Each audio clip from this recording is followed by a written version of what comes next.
향기. 여러분, 향기는 자기 스스로 내기도 하지만 그냥 있어도 이렇게 다른 사람에게 그 냄새가 나가는 그런 특징이 있지요. 내가 어떤 곳에 있든지 무엇을 하든지 입을 다물고 있을지라도 내 주변에 그리스도의 향기가 드러나는 나는 누굽니까? 그런 정체성을 가진 자다. 그런 말씀입니다. 여러분, 하나님은 우리에게 언제나 세 가지를 질문하십니다. 그 첫 번째는 뭐냐? 범죄한 아담에게 찾아오셔서 아담아 내가 어디 있느냐? 아담아 내가 어디 있느냐? 이 질문입니다. 그가 아무리 뛰어난 참 대통령이 되고 장관이 되고 국회의원이 되어도 네가 어디 있느냐는 하나님의 질문 앞에 내가 하나님 떠나 있는 자리에 있습니다 라는 고백과 함께 또다시 묻기를 네가 어디 있느냐? 나는 주 안에 있습니다. 내가 어디 있느냐 하는 질문, 이 앞에 여러분이 구원받은 자라면 내 주님 안에 있습니다. 구원 속에 있습니다. 이렇게 고백하거나 구원의 자리에 들어오지 못했다면 내가 하나님 떠나서 지금 범죄한 자리에 내가 여기 있습니다 라고 대답하는 이 대답이 우리의 첫 번째 대답이 되어야 될 줄 믿습니다. 두 번째는 이 사례의 여종이 그 사례의 핍박으로 인해서 도망을 가다가 넘어져 있는 가운데 하나님이 찾아오셔서 던지는 질문이 두 번째 질문입니다. 그 질문이 뭐지요? 네가 어디서 왔으며 그리고 어디로 가느냐? 하나님은 모든 인생에게 물으십니다. 네가 어디서 왔으며 네가 어디로 가고 있느냐? 성공을 위하여 자기 목표하는 일을 위하여 달려가고 있지만 그런 인생은 왜 사는지 또 무엇을 위해 사는지도 모르고 살아가는데 내가 불신자 상태 6가지 상태에 빠져서 내가 태어나서 그리고 나서 구원받았다면 영원한 천국으로 가고 있을 거고 거기에 빠져나오지 못했다면 여전히 영원한 멸망으로 가고 있을 것인데 두 번째 질문이 뭐라고요? 네가 어디서 왔으며 그리고 어디로 가고 있느냐 라고 하는 우리 인생의 목표를 묻는 질문 앞에 우리가 답하는 창세기 16장 8절에 나온 말씀이지요. 그런가 하면 세 번째 질문을 주시는데 인자를 누구라 하느냐? 세상 사람들이 나를 누구라 하느냐? 세례 요한, 엘리야, 에레미야 선지자 중 하나. 오늘 세상은 뭐라 그럽니까? 예수님은 3대 위인 중에 하나, 기독교 교주, 교주 중에 하나, 이렇게 이야기합니다. 그런데 주님은 묻습니다. 너희는 나를 누구라 그러느냐? 여러분, 이 마지막 질문 하나가 우리의 영원한 미래를 바꾸어 놓습니다.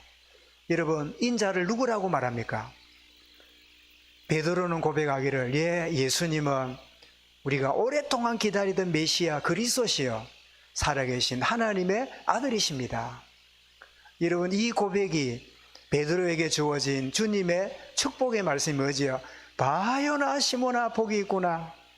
이것을 내게 알게 하니는 혈육이 아니요 하늘에 계신 아버지께서 내게 알게 하신 것이구나. 사랑하는 여러분, 예수가 그리스도임이 믿어지십니까? 하나님이 깨닫게 하시는 거예요.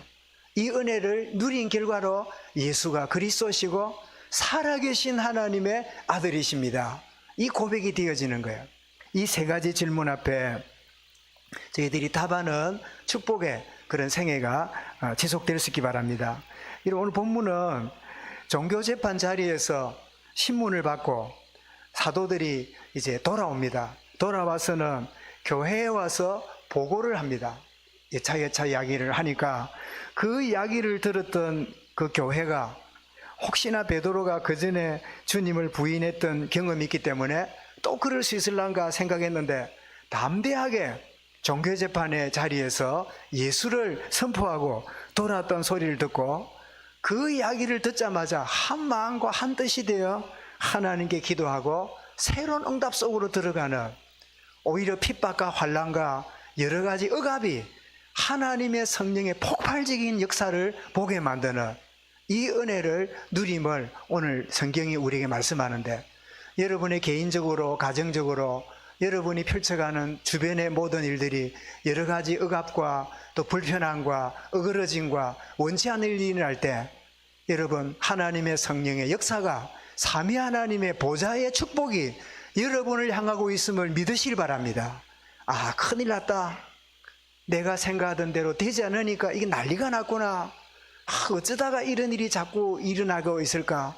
맞아, 이런 일이 없기를 바랬는데 또 이런 일이 났구나.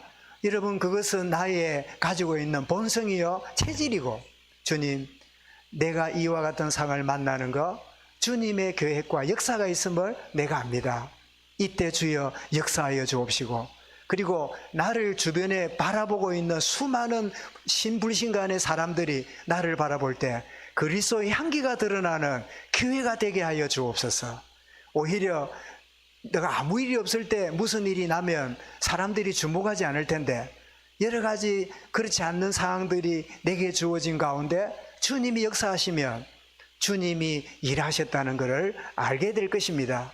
나는 그리스도의 향기를 드러내는 자입니다. 이렇게 고백할 수 있기 바랍니다. 그래서 오늘 말씀의 첫 번째 주제는, 모든 사람은 자신만의 향기를 갖고 있어요.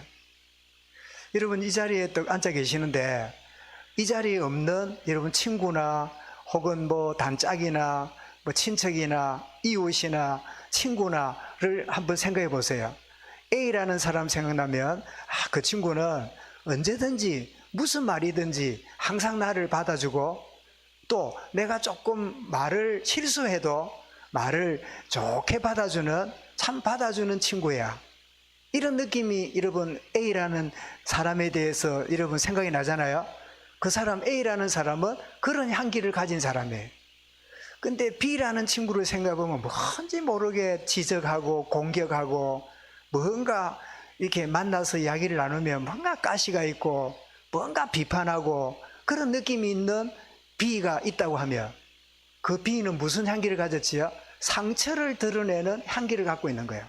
이제 우리가 만나지 않아도 생각만 해도 그 사람의 이미지가 생각이 나지요. 그 향기가 있어요. 그래서 성경은 고린도서 2장 15절에 보니까 우리는 세상 속에서 그리스도의 향기라, 그리스도의 향기라고 고린도서 2장 15절에 말씀하는데, 그러면서 16절의 상반절에 뭐랬냐니까, 사망에 이르게 하는 향기도 있고, 그리고 생명으로부터 생명에 이르게 하는 향기도 있다. 하반절에 그랬어요. 여기는 두 가지 의미가 있습니다. 내가 다른 사람에게 사망을 가져다 주는 그런 역할도 하는 자가 있고, 내가 생명을 가져다 주는 그런 역할을 하는 자도 있다는 뜻도 있지만, 나는 난데 내가 전하는 이 복음이, 내가 전달하는 이 말씀이 똑같은 말씀인데도 그 사람이 받아들이면 생명이 되고 그 사람이 거부하면 사망이 된다는 거예요. 여러분, 요한복음 3장을 보면 이렇게 나타나지요. 주 예수를, 하나님이 세상을 이처럼 사랑하사 독생자를 위하시니 이는 저를 믿는 자마다 멸망치 않고 영생을 얻게 하려 하심이라. 그래 놓고 뭐랬습니까? 믿는 자는 영생을 얻거니와 믿지 아니하는 자는 벌써 심판을 받았느니라. 우리가 복음을 전합니다. 예수 믿고 구원받으세요. 예수 믿고 영원한 생명 얻으세요. 그런데 그 순간에 그 받는 사람이, 싫어요, 나 예수 몰라요, 나는 예수 그런 게 필요 없어요. 그게 뭐지요? 내가 전하는 이 복음이 그 사람의 사망에 이르게 하는 거예요. 내가 그 사람에게 사망을 주는 게 아니라 그 사람, 이 바른 복음을 받아들이지 않는 자체가 뭘 선택한다고요? 사망을 선택했다는 거예요. 우리는 똑같은 향기인데도 받아들이는 사람이 온전히 받아들이면 생명의 향기가 되고, 우리가 전하는 복음이 똑같은 복음인데도 그 사람이 거부하면 그 사람은 스스로 뭐지요? 영원한 멸망으로 가기로 작정한 향기가 될 수 있다는 거죠. 그 두 가지 의미가 있음을 생각하면 좋겠다 싶습니다. 여러분, 나는 어떤 향기를 드러내고 있는지, 여러분, 하나님은 나의 향기를 받고 계시는데, 여러분, 창세기 8장 21절에 보면 이 노아가 이제 홍수 심판 이후에 이제 물에서 나와가지고 여러 짐승들을 가지고 하나님께 번제로 드리잖아요. 번제로 드리는데 그때 8장 21절에 보니까 여호와께서 그 향기를 받으시고, 그 향기를 받으시고, 여러분, 하나님은 나를 향기로 받고 계시는 것을 여기서 의미하고 있지요. 이 짐승이 번제로 드려졌고 그 향기를 하나님 받으시는 거예요. 그래서 하나님이 나를 향기처럼 받고 계시는구나. 이런 뒤에 결론적으로 나오니까 그때 좀 다루기라고요. 무슨 말이냐니까 복음의 사람은 다른 사람에게 영향을 줍니다. 복음의 베드로는 지금 종교재판뿐 아니라 교회에 돌아와서 사람들에게 보고를 하는데 이 복음의 사람 베드로가 사람들에게 영향을 주고 있음을 보게 돼요. 놀랍게도 베드로가 여러분 지금 핍박이 심합니다. 어려움이 많습니다. 여러 가지 곤란합니다. 우리 같이 기도해야 됩니다. 기도 안 하면 안 됩니다. 기도 안 하면 안 됩니다. 이런 말한 적이 없어요. 그냥 베드로가 주어진 일을 말하는데 교회에 기도가 시작됐어요. 이런 복음의 사람은 다른 사람에게 기도하게 만듭니다. 아멘. 여러분 복음 없는 사람은 다른 사람에게 잡념을 넣어주지만 복음의 사람은 기도의 사람으로 이끌어가요. 여러분 한 사람 때문에 기도가 살아나기 바랍니다. 여러분 한 사람 때문에 기도에 불꽃이 일어나는 영향력 있는 사람이 될 수 있기 바랍니다. 이 복음의 사람은 기도에 영향을 줘요. 이런 종교재판에 돌아온 사도들이 교회에 와서 상황을 자세히 보고합니다. 그런데 온 교회가 아이고 큰일 났네, 이때는 조심해야 되겠네, 이때는 우리가 잠잠해야 되겠네, 우리가 아닌 척 해야지, 이럴 때는 조심해야 돼, 이렇게 하는 게 우리 일반적인 우리의 모습이잖아요. 그런데 놀랍게도 이 교회가 확신 있는 그런 한 뜻을 갖는 가운데 들어가게 되고, 그리고는 그들이 어떻습니까? 두려움이 아니라 담대함을 가지고 기도 속으로 들어가고 있음을 보게 됩니다. 여러분 왜 두려움이 아닌 담대함이라고 제가 말씀드렸습니까? 요한복음 20장 19절에 보면 예수님이 부활하셨다는 소리를 듣고도 그들은 다락방에 모여서 이래 있는데, 모여있는 모습을 요한복음 20장에서 이렇게 설명을 합니다. 19절에서 안식 후 첫날 저녁 때에 제자들이 유대인을 두려워하여 모인 곳에 문을 닫았더니, 이랬던 사람이 예루살렘 교회의 멤버들이었어요. 그런데 이들이 위협하고 어려움을 준다는 소리를 듣고도 그 두려움에 빠지지 아니하고 담대함을 가지고 기도 속으로 들어가는, 사람을 의지하지 않고 하나님을 의지하는 쪽으로 들어가는. 그렇다면 여러분, 나는 문제 올 때 기도의 사람이 됩니까? 염려와 불평의 사람이 됩니까? 여러분의 정체성을 확인하시기 바랍니다. 여러분, 내가 어떤 사람인가를 안다면 기도의 사람이 될 수 있지만 그것을 놓친다면 원망과 불평으로 들어갈 수밖에 없지요. 이런 빌립보 4장 6절에 바울은 잘 말씀합니다. 뭐라고요? 아무것도 염려하지 말고. 여러분 이 말은 무슨 말입니까? 아무것도 염려하지 말고, 이 말은 뭘 의미하는 거지요? 모든 게 염려거리라는 거예요. 막 그냥 아무 생각 없이 있으면 전부 다 염려거리라는 거예요. 염려 걱정거리예요. 뭐든지 염려 걱정거리라. 그러니까 아무것도 염려하지 말고 다만 모든 일에 기도와 간구로 너희 구할 것을 어떻게 해요? 하나님께 아뢰라고 안 하고 감사함으로 하나님께 아뢰라 그랬어요. 한번 따라 하겠습니다. 감사함으로 하나님께 아뢰라. 아니 목사님 이렇게 어려움이 많은데요, 예, 감사함으로 아뢰라 안 합니까? 지금 막 여러 가지 곤란이 있고 이러는데 어쩔 줄 모르는 기가 막힌 일이 있는데요, 예, 감사함으로 하나님께 아뢰라 안 합니까? 여러분 감사하는 자에게 하나님은 문을 열어주시는 거예요. 예? 감사함으로 하나님께 아뢰라. 그럼 여러분 문제가 생기고 여러 가지 불평거리가 생기고 원망거리가 생기는 거, 그렇다면 내가 감사할 거냐 원망할 거냐, 내가 하나님을 찬송할 거냐 불평할 거냐, 그거는 뭐지요? 나의 선택입니다. 내가 환경 때문에 그렇다고 여러분 거짓말하지 마세요. 내가 선택하고 있는 거예요. 내가 이때 불평을 선택할 거냐 원망을 선택할 거냐 감사를 선택할 거냐. 사랑 여러분, 감사를 선택할 수 있길 바랍니다. 주님, 애가 이런데 말입니까? 예, 이런 애가 있다는 게 감사하잖아요. 애가 없으면 그 애 때문에 염려할 것도 없을 건데, 그치? 건강이 안 좋다 그러면 이 건강 때문에 지금까지 감사하는지도 모르고 그저 무심코 내가 건강한 게 당연한 줄 알고 그렇게 지내온 거 생각해보니까 회개도 나오면서 뭐지요? 주님, 그동안 그렇게 나도 모르게 건강하게 나를 인도하신 거 감사합니다. 선택이에요. 여러분, 뭘 선택하고 계십니까? 원망을 선택할 수도 있고, 감사를 선택할 수도 있고, 세상을 선택할 수도 있고, 하나님을 선택할 수도 있어요. 여러분, 참 죄송한 이야기인데, 제가 이제 세 주간, 이제 오늘 주일, 지난주, 그지난주, 제가 넥타이를 이렇게 묶으면, 넥타이를 이렇게 묶어 돌리잖아요. 그런데 웬일입니까? 넥타이 묶는 순서를 모르겠어요. 넥타이를 묶을 수가 없어요. 오른쪽 이 기능에 뭐가 문제인지 넥타이를 묶는 첫 번째는 아는데 그 다음에 어떻게 돌려야 될지 모르겠어요. 그럼 넥타이가 왜 이랬냐? 넥타이 묶어놓은 게 있어요. 그래 막 줄 빼가지고 목에 걸고 하는 거. 나는 옛날에 세상에 뭐 저런 게으른 넥타이가 다 있는가? 응? 목을 쭉 빼가지고 목에 걸고 잡아 당기면 목에 걸리는 게 있어요.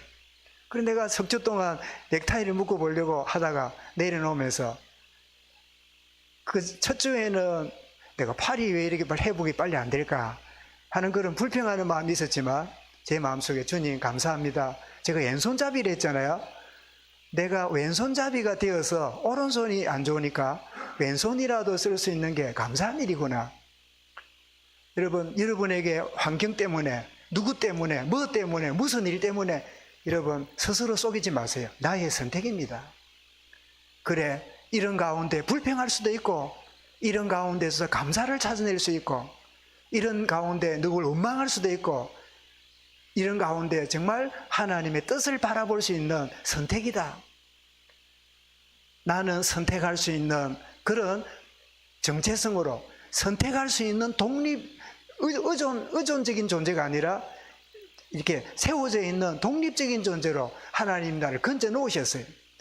여러분이 환경 때문에 뭐 때문에 불평하고 있다면 여러분은 무덤에 살아났지만 아직도 수위에 감겨 있는 누굽니까? 나사로 같은 존재 풀어놓아 다니게 하시기 바랍니다. 여러분의 환경이 여러분을 묶지 못해요. 여러분의 상황이 여러분을 그렇게 만들지 못해요. 이제부터 바른 선택의 축복을 누리시기 바랍니다. 아무것도 염려하지 말고 감사함으로 하나님께 아뢰기를 원합니다. 주님, 감사함으로 하나님께 아뢰기 원합니다. 이렇게 고백하면 하나님이 우리 지난주 베드로전서 5장 7절처럼 뭐라고요? 너희 염려를 주께 맡겨라. 하나님이 돌보고 계신다. 네가 고하냐? 네가 천에 고하냐? 하나님이 너의 아버지가 아니냐? 아버지께서 너를 알고 계신다. 이런 복음의 사람은 뭐라고요? 기도에 영향을 주고받습니다. 더 나아가서 복음의 사람은 만나는 자를 전도자로 바꿉니다. 여러분 희한합니다.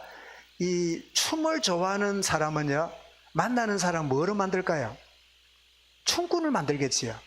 노름 잘하는 사람은요, 어쨌든지 간에 노름꾼을 만들겠지요.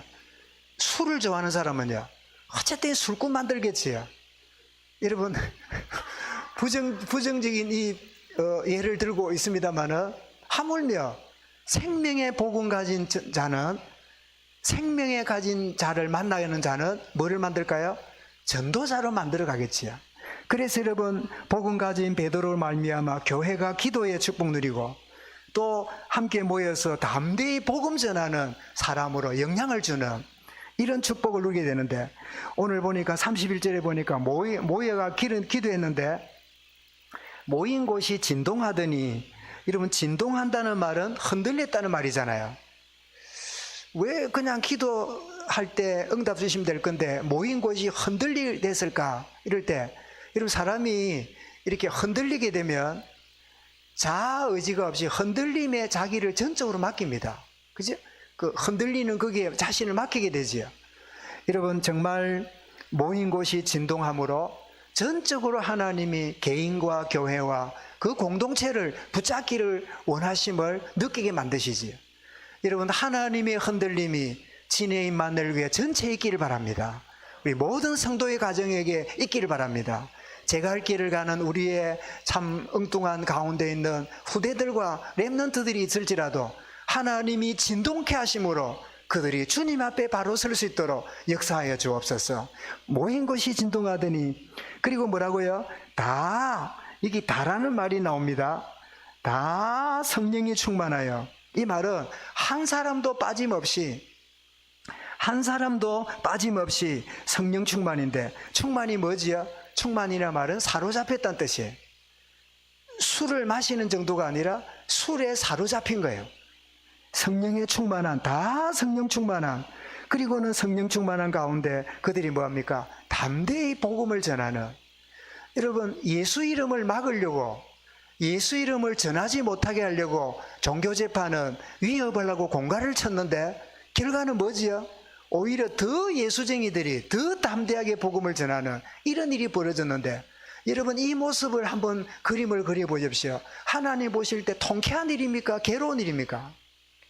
하나님이 얼마나 통쾌하시겠어요? 하나님이 통쾌하게 여기는 교회가 될 수 있기 바랍니다. 진짜 통쾌한 이런 하나님의 공동체를 주님이 이 마지막 때 찾고 계십니다. 이러니까 주눅이 들고, 저러니까 참 연약하고, 이러니까 어쩔 줄 몰라 하는 정도가 아니라, 이렇게도 하고 저렇게 함에도 불구하고 오히려 더 담대히 하나님의 능력의 사람으로 쓰임받는 초대교회를 볼 때, 하나님 보실 때 얼마나 통쾌한 공동체고 얼마나 통쾌한 하나님의 사람들입니까? 여러분, 부활의 주님께서 성령으로 역사하신 것이지요. 그런데 그 역사는 지금도 동일하게 계속되고 있습니다. 아멘.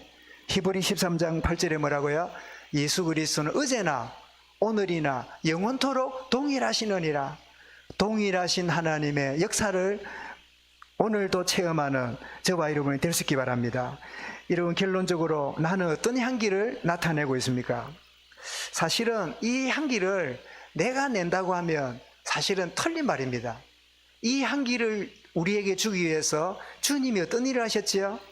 에베소 5장 2절에 보니까 그리스도께서 우리를 위하여 자신을 버리사 향기로운 제물과 희생 제물로 하나님께 드리셨느니라. 우리에게 향기로운 제물이 되시고 우리에게 향기로운 희생 제물이 되시려고 주님이 자신을 우리에게 온전히 드리셨다는 거예요. 그 그리스도의 향기가 나의 향기가 되었습니다. 그 그리스도의 생명이 나의 생명이 되었어요. 그 그리스도의 아름다운 그 복음의 역사가 나의 것이 되었어요. 그러니까 그리스도께서 나의 구원을 위해서 친히 향기로운 예물이 되셨고, 그리고 이제는 내가 드리는 복음적 예배와 기도가 향기로운 냄새가 되어서 하나님이 맡으시는 향기가 되는 거예요. 여러분, 레위기 3장 5절에 보면 아론 자손은 그것을 제단 위에 불 위에 있는 나무의 번제를 위에 살을 지니 이는 화제니 여호와께 향기로운 냄새라. 여러분, 짐승을 드린다는 말은 예배하는 그 사람을 대신 죽은 그 제물이잖아요. 그렇다면 예배하는 우리의 이 예배를 하나님은 향기로운 예물로 받으시는 거예요. 우리가 하나님께 드리는 모든 시간과 중심을 하나님은 향기로운 예물로 받으시는 거죠. 이런 시편 141편 2절에는 나의 기도가 주의 앞에 분향한 것과 같이 되며 내 기도가 연기처럼 하나님께 올라가기 원합니다. 그러면 요한계시록 8장 내용이 기억나지요. 천사의 손에 향로가 있는데 그 향로에 뭐가요? 나의 기도가 함께 담겨서 하나님 보좌에 올라가는 장면이 계시록 8장이 나오잖아요. 여러분, 하나님은 복음 가진 우리의 예배를, 복음 가진 전도자의 기도를 하나님이 향기로운 예물로 받으신다는 거예요. 여러분, 향기로운 예물로 받고 계시고 향기로운 이 냄새를 맡기 원하시는 하나님 앞에 늘 있기를 바랍니다. 그래서 더 나아가서 이런 우리가 세상 속에서 나는 믿는 자나 불신자에게 그리스도의 향기라. 그죠? 고린도서 2장 15절 아까 말씀드렸지요.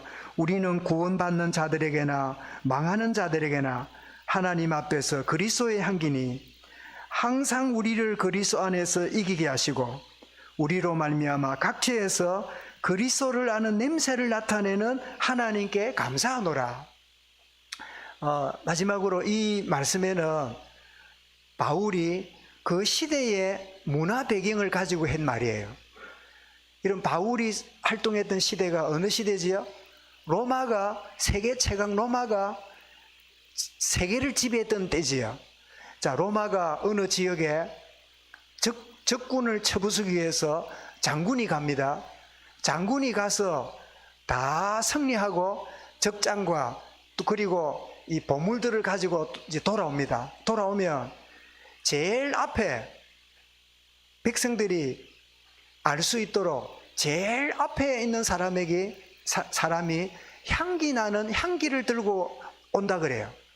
그 향기를 맡으면 백성들이 농사 짓고 이렇게 집에 있다가 어느 군인이 들고 오는 향로를 맡으면, 냄새를 맡으면, 어느 장군이 적군을 이기고 지금 개선 장군으로 들어오고 있구나 라는 사실을 느끼게 만든대요. 그러면 개선 장군이 오는 앞에 향로를 가지고 지나가는 그 군인이 있으면 그 향냄새를 맡고 길가로 사람들이 몰려 나오면 조금 있으면 개선 장군이 적군을 묶고 적에게 빼앗은 폐물들을 가지고 그 길로 온다는 거예요. 그 승리한 개선 장군이 먼저 오기 전에 뭐를 피운다고요? 향을 피워서 백성들에게 향 냄새를 맡게 만드는 이런 역할을 했던 게 그 당시 로마 군인 문화예요. 이 문화를 오늘 성경적으로 영적으로 설명하는 거예요. 우리는 누굽니까? 그리스도의 향기입니다. 주님이 우리를 승리케 하시고 우리가 가는 데마다 주님이 응답하시는 이런 향을 피우는 같은 그리스도의 향기라. 다시 보십시오. 항상 우리를 그리스도 안에서 이기게 하시고 우리로 말미암아 각처에서 그리스도를 아는 냄새를 나타내는 하나님께 감사하노라. 사랑하는 성도 여러분, 우리가 누구를 만나든지 어디를 가든지 우리는 그리스도의 향기입니다. 여러분, 나는 그리스도의 향기이기 때문에 향기를 내려고 할 필요도 없어요. 나는 복음을 누리고 복음의 사람으로 정상적으로 이야기하고 말하고 나가면 복음 받을 사람이 내게 복음이 있는 줄 알고 그리고 때가 되면 이유를 묻는 그런 시간표가 와요. 그러면 어떻습니까? 그리스도의 향기를 드러내서 복음을 전하는, 요즘 여러분 치료하는 이 방법 중에 아로마 치료라는 게 나왔더만요. 그 아로마라는 이 향료를 가지고 뭐 두통이라든지 심지어 간질까지도 뭐 하고 뭐 이렇게 하는 걸 들은 적이 있는데 그 나쁘지 않은 것 같아요. 왜냐하니까 그리스도의 향기가 우리를 이기게 하시는, 각처의 그리스도를 아는 냄새를 나타내게 하시는 하나님의 역사가 있는 걸 보면 뭐 아로마가 아니라 어떤 거라도 우리를 영육간에 새롭게 하는 그런 증거가 될 수 있겠지요. 오늘 말씀이 나는 그리스도의 향기다. 향기를 내려고 하지 말고 나는 그리스도의 향기임을, 정체성을 알고 있다면 이기게 하시고 승리케 하시며 생명의 복음이 전달되는 이 증거로 나를 인도하실 것인데, 이런 축복의 역사 가운데 승리하는 이 한 주간 되시기를 주 이름으로 축원합니다. 감사합니다. 주님, 나는 그리스도의 향기입니다. 가는 곳마다 이기게 하시고 그리스도의 향기가 드러나게 하시는 이 하나님의 온전한 손길 속에 승리하며 나가는 하나님의 자녀로 인도받도록 저들을 인도하시고 주관하여 주옵소서. 복음의 사람은 기도에 영향을 주며 복음의 사람은 만나는 자를 전도자로 만드는 영향력이 있다고 했는데, 이 축복을 누리는 이 한 주간 되도록 저들의 걸음을 온전히 인도하시고 주관하여 주옵소서. 주 예수 그리스도 이름으로 기도드리옵나이다. 아멘.